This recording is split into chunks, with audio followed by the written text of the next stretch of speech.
Queen Shilin. May I know why you ask that? Meng Qi looked at Feng Tianwu with a faint smile on her face and raised an eyebrow in playfulness. Feng Tianwu took a moment to think before replying with the first thing that came to her mind, and probably the real reason behind her previous question. Just curious.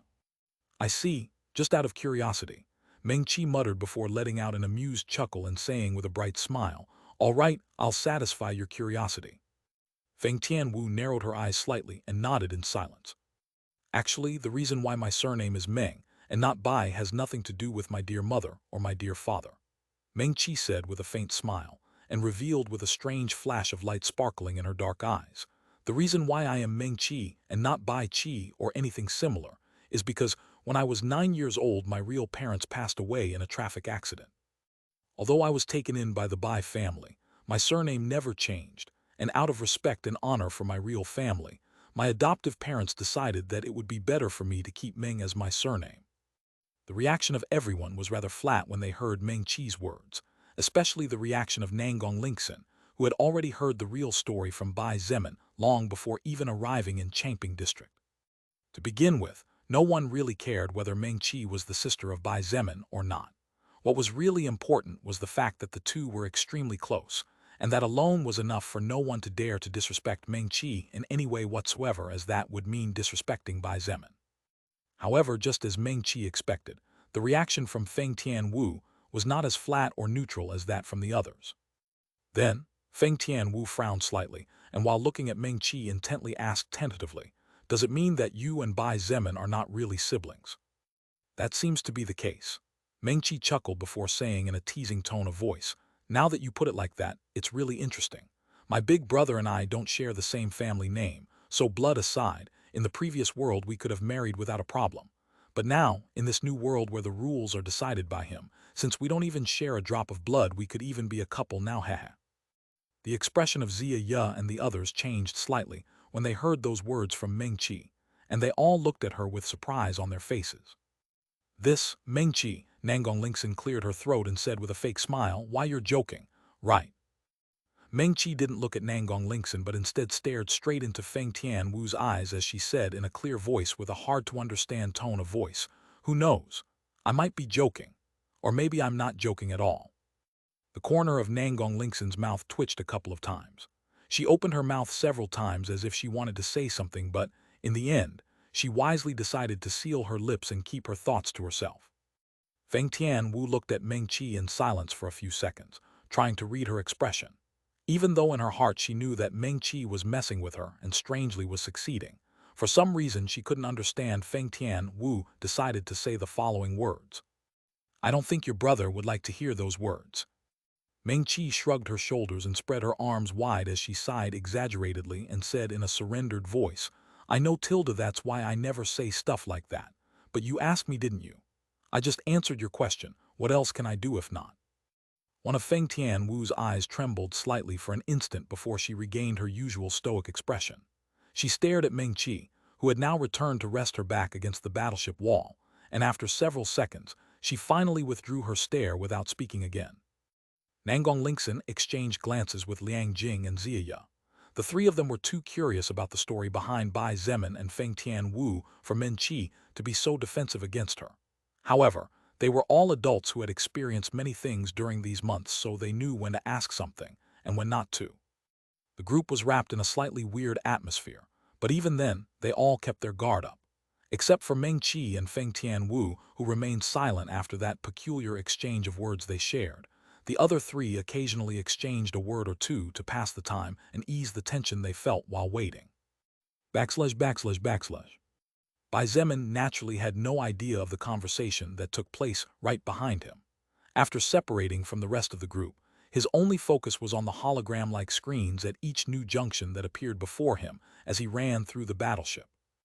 Bai Zemin was as fast as the wind as he ran without stopping, blasting violent gusts that hit the alloy walls before shooting off to the back and getting lost among the many different corridors he had already passed through before.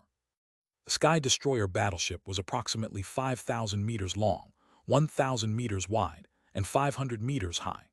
Its internal size was divided in a way that made it seem even more colossal than it was, and it took Bai Zemin 2 minutes before he finally left the corridor area and reached the area of what seemed to be rooms intended for different purposes. According to the map, the Sky Destroyer was apparently divided into 5 floors in total. Restrooms, recreation rooms, training rooms, cafeteria, restaurants. The Sky Destroyer was not much different from a normal warship, except that it was a lot more luxurious to the point of being comparable to a first-class cruise ship. After reaching the 3rd floor from the bottom and 2nd from the top, Bai Zemin finally slowed down, and only a minute later stopped when he arrived in front of a double metal alloy door.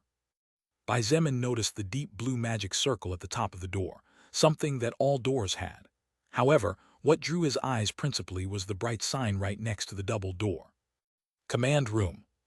Bai Zemin said nothing, and instead looked at the door in front of him with a quiet expression. The ones inside didn't keep him waiting too long anyway. The doors slid slowly to both sides, slowly entering into the empty space between the metal alloy walls. The movement was slow and careful, as if the existence controlling it feared to scare the person waiting outside. Once the alloy double door was fully opened, a soft voice free of malicious intent came from the interior. "Thank you for accepting my invitation. Come in, don't stand outside, please." Bai Zemin did not hesitate as he took a step forward and then a second to enter the command room. Since he had decided to come then, there was no need to act like a coward and back out now. Of course, he kept Annihilation of the Falling Sky in his right hand, just in case. The control room of the Sky Destroyer was different from anything Bai Zemin had ever seen before. It wasn't like the control room of any other spaceship he'd seen in movies, let alone resembling the control room of a current-era aircraft or Earthship. The room was spacious, approximately 200 square meters.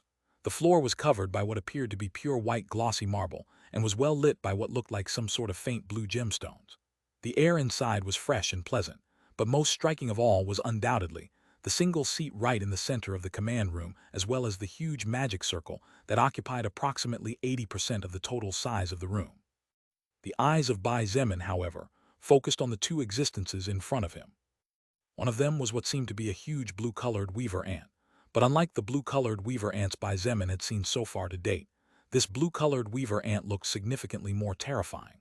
Its body was over 2 meters tall. Its explosive muscles gave it an especially corpulent appearance. Its black eyes sparkled with intelligence, and the exoskeleton covering its body was at least 2 to 3 times bigger compared to the other blue weaver ants. Bai Zemin could sense mortal danger from the hulking weaver ant in front of him, and immediately raised his guard several notches, as he realized that it was not an enemy to be trifled with in any way. "Young warrior of the human race, I apologize for not standing up to greet you. I'm afraid my current situation is a bit complicated." The eyes of Bai Zemin moved to the existence sitting in what seemed to be the seat of the ship's commander, and his eyes couldn't help but widen in shock at what he saw. "Are you the queen of the weaver ants?"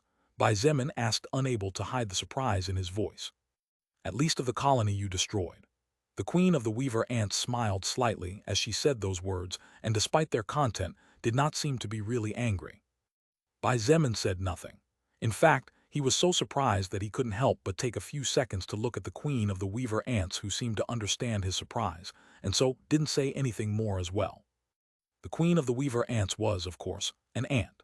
However, as surprising as it might sound or crazy to hear, Bai Zemin had to admit that the ant sitting in the commander's seat was indeed a first-rate beauty, even with her racial characteristics that set her apart from humanity. Abnormally white-colored skin, large black eyes, two long dark antennae on top of her head. These were the characteristics that differentiated the queen of the weaver ants from a human. For except for this, she was like any other normal woman but more beautiful. Tantalizingly seductive curvy body, a slight smile at the corner of her glistening black lips, jet black hair falling down her back and caught between the middle of the seat back, and finally a sweet, melodious voice. Ahem. Bai Zemin jumped in place and subconsciously looked to his right. There, his eyes met Lilith's. She was looking at him with her arms folded and both eyebrows raised. The corner of Bai Zemin's mouth twitched a couple of times as he turned to look at the queen of the weaver ants again. She was completely naked. Lilith was jealous of the queen of the weaver ants. Bai Zemin didn't know whether he should laugh or cry. Although the queen of the weaver ants was indeed a beauty, this was considering that she was an ant. In reality, to the taste of a human male like Bai Zemin, women like Kang Lan, Kai Jingyi, Shen Mei, and others were far more beautiful than the queen of the weaver ants, not to mention Shangyuan Bingzhu, Wu Yijun, Sun Ling, or Nangong Lingxin. As for Lilith, she was in another league where there was no competition. He took a deep breath, and while looking at the ant queen, introduced himself with a stern expression on his face. My name is Bai Zemin. You can call me as such instead of human warrior or anything like that. Is it okay for me to just address you as Ant Queen? Bai Zemin, I see, so that's your name. The queen of the weaver ants nodded. However, she soon shook her head gently and said in a soft voice, almost like a whisper, call me by my name please, my name is Lin. As I told you before, I won't be queen for too much longer anyway. Chapter 699, Events from the Unknown Past. Chapter 699, Events from the Unknown Past. Lin, Bai Zemin blinked before nodding. Then, allow me to call you Queen Lin. The queen of the weaver ants chuckled, but her chuckle was cut short, as a pained expression crossed her face for a split second before fading away. There were many things that could be faked in this world, but it was hard to simulate pain in front of a person who had already experienced all kinds of pain in his life like Bai Zemin. He could tell that the expression Queen Lin had just shown was real and not fake, which confirmed his theory that something wrong was going on with the health of the queen of the weaver ants. Queen Lin, it seems that your health is not quite right. Bai Zemin frowned slightly and asked tentatively. His words caused the expression of the burly weaver ant beside Queen Lin to change. The creature looked at Bai Zemin with a flash of anger on its face, and its aura went slightly out of control. The expression of Bai Zemin stayed unperturbed, but only he knew how shocked he was in his heart. The aura of the blue-colored weaver ant in front of him was even stronger than the aura of Glynera, whom Bai Zemin faced in Oblon world a little over a month ago. This meant that the corpulent weaver ant in front of him definitely was above the level 180. The queen of the weaver ants turned her head slightly and let out a peculiar sound from her mouth at the same time as her elegant antennae twitched slightly. The response of the blue-colored weaver ant was immediate, and in a matter of seconds, it regained its calmness even though it still did not seem to be pleased with Bai Zemin in the room. The queen of the weaver ants looked at Bai Zemin and sighed weakly. Bai Zemin, would you like to hear a short but rather intriguing story? Please, Bai Zemin nodded respectfully. Given that the other side was treating him kindly, and it didn't seem to be a fake attitude, then he had no reason why he should act disdainfully just because the other side was of a different race than him. Bai Zemin was the type of person that did not forgive offenses but repaid respect with even more respect, simple as that. Lin took a few seconds to organize her thoughts and words before she began to speak in a slow and soft voice. A long, long time ago, I don't know specifically how long because countless generations have passed since then, and only part of the history has been passed down from queen to queen. The human race was the lord of these lands. All other races had to behave themselves, but the king of these lands seemed to be an extremely bright person who did not discriminate just because of racial differences, and in his own way tried to unite all the races of this country to avoid internal wars. Although Bai Zemin was not 100% sure whether he was right or not, the words of the Queen Lin made him think of King Kang Giying. We weaver ants, despite not being particularly brilliant in any field since we have no special talents, are an especially strong race not only because of our numbers, but also because our natural strength is many times higher than most other races. The queen of the weaver ants explained, her voice as soft as before but even slower as time passed. It wasn't easy. Even with the then queen in charge, there were many intelligent weaver ants who were unwilling to join the human race, so they went their own ways. However, we could say that at that time, humans and weaver ants at least were not in conflict. Shilin paused and gasped for air for a good few seconds before continuing. There is a lot of information that was lost in the process. Among that information is the reason why this event happened. The thing is that, at some point in the past, something that practically annihilated all races occurred. The only exception seemed to be the human race for some reason. The king of that time was a brilliant person, and with the help of several mages whose power and knowledge we could not understand, he managed to create an enclosed space where he hid treasures, and among those treasures, there were also a few weaver ants, among which was the queen. Of course, this did not mean that the queen of that moment and the rest of the weaver ants were part of the treasure, but that the human king of that moment had hidden part of the weaver ants to prevent them from perishing like the rest. Bai Zemin frowned tightly as he heard the words of the Queen Shilin, and a flash of confusion shone in his eyes. "Queen Shilin, if I may." "Go ahead," she nodded and took the moment to catch her lost breath. "This king you speak of, could he be Kang Giying?" Bai Zemin asked with a frown, now almost 100% certain that the answer would be negative. Indeed, Shilin gently shook her head and replied, "No, Kang Giying is a human who appeared much later, in a completely new era, and used the treasures left behind by a former king to gain momentum." The confusion in the heart of Bai Zemin only grew now.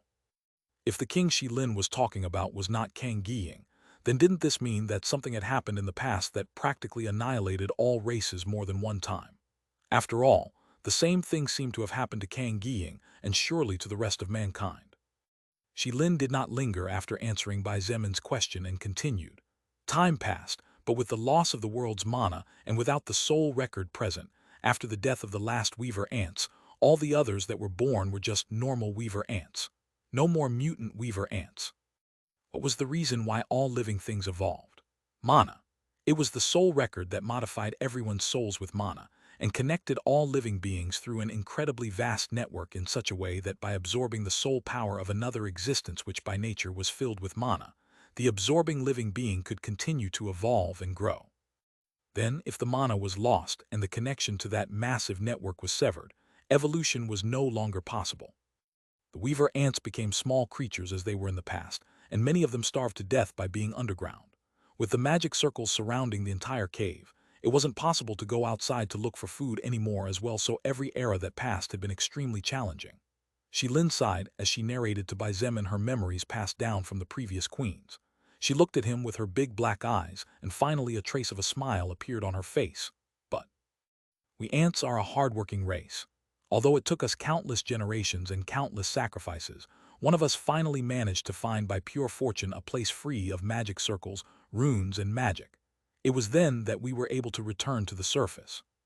Even though the weaver ants were finally able to return to the surface and obtain food by creating tunnels, the nest was still the same. Shilin smiled slightly and opened both arms as she said softly, "This place has been our home for countless eras. It's just that when the human named Kang Giying took advantage of part of the ruins left from ancient times, he didn't notice the insignificant little weaver ants that had just begun to evolve and ignored them." A glimmer of understanding shone amidst the enormous confusion that filled the eyes of Bai Zemin. He finally got one or two answers to one or two of the many questions he now held in his heart. Shilin slowly closed her arms and let her hands rest in her lap as she said in a soft voice, "Bai Zemin, now you know approximately the story. Do you still think we are the invaders here?" Bai Zemin's expression changed several times as he listened to the words of the queen of the weaver ants, and finally had no choice but to shake his head. The weaver ants had been here even before Kang Giying's great-great-grandparents were born. This was their home. However, that did not change one thing that was very important to Bai Zemin. "Queen Shilin, neither my people nor I intend to be enemies of you weaver ants.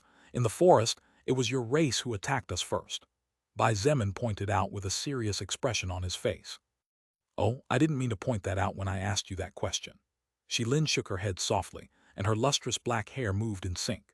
She looked into his eyes and said in a gentle voice, "I simply want you to understand that while all of us are networked,